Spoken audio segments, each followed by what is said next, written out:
So today, we're going to dive into a really fascinating tension between two very different, very powerful documents. On one hand, you've got the Bible, an ancient sacred text. And on the other, you have Project 2025, a thoroughly modern political plan. But here's the kicker. The new plan sometimes claims to be inspired by the old text.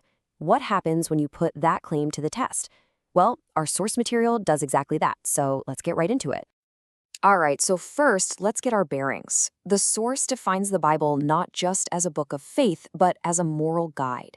And the key themes it highlights are things like love, justice, and compassion, especially for people on the margins of society. That's the foundation we're starting with. And then we have Project 2025.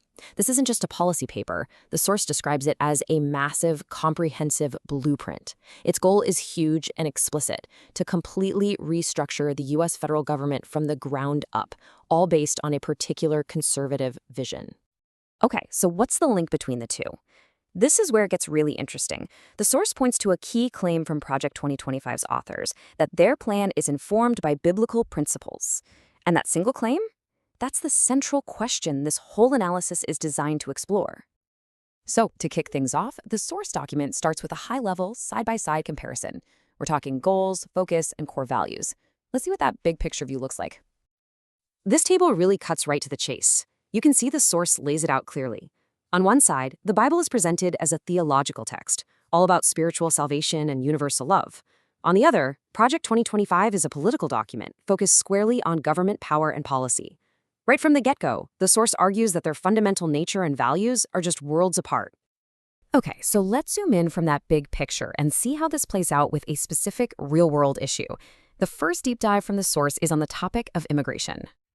So what's the plan in Project 2025? According to this analysis, the approach is, to put it mildly, aggressive.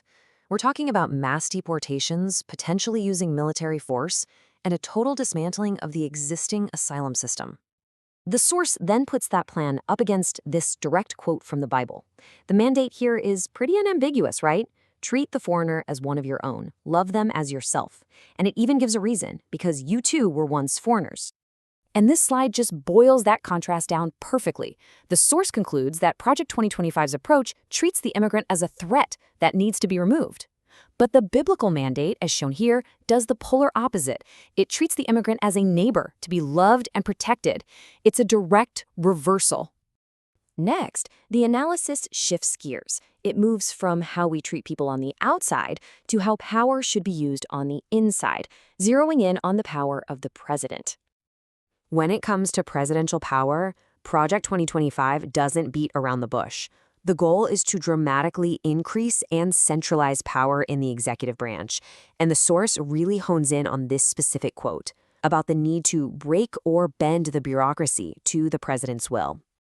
But then the source flips the script and looks at what the Bible says about leadership, and it's a very different picture. It points to all these consistent themes: warnings against rulers having too much power, a huge emphasis on humility, and this core idea of servant leadership, where leaders exist to serve the people, not to dominate them. So once again, the source presents us with this really stark contrast. It argues that Project 2025 pushes for a model of absolute presidential control. The biblical model, on the other hand, puts forward an ideal of servant leadership, where justice and humility are the most important qualities. So after walking through these specific examples, where does this all land? The source document is now ready to pull all these threads together into one final argument. And this is really what it all boils down to, according to the analysis. You have a political project that wants to use state power for control and exclusion. And then you have a sacred text that calls for personal humility, mercy, and above all, justice for the most vulnerable. And that leads us to the document's ultimate bottom line.